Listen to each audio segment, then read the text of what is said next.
Разбирам че се правят някакви проби в съседна нам държава на ЕС, които проби ние поне нямаме информация от кои животни са взети, как са взети и така нататък. Това също не е съвсем вярно, господин министър. Или са ви излагали, или ви умишлено лъжите. Пробите бяха взети едновременно с тия така наречените на БАБХ, едновременно.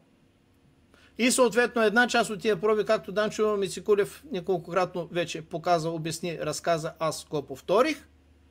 84 от тези проби с пълно съответствие на ушните марки с баркодовете на епроветките, описани в протоколи там, известни и дадени и на вашите от БАБХ, заминаха за Гърция. Да, заминаха за неизвестна вам лаборатория, което нарочно беше така, за да не тръгнете да звъните и да ги предупреждавате и да ги заплашвате какво трябва да пишат.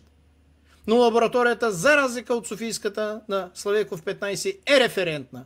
Който ви е казал, че Софийската е референтна, казах ви какво да направите. Поискайте им документ, потвърждаващ тези думи, че те са референтни за чума по древните преживни животни.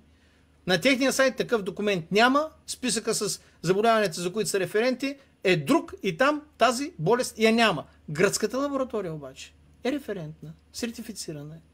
Така че, господин Тахов, успокойте се, ние не сме ги закарали в някаква никаква лаборатория. Лабораторията се е съвсем както трябва, за разлика от нашата в София. Колко е наша е вече друг въпрос. Продължаваме.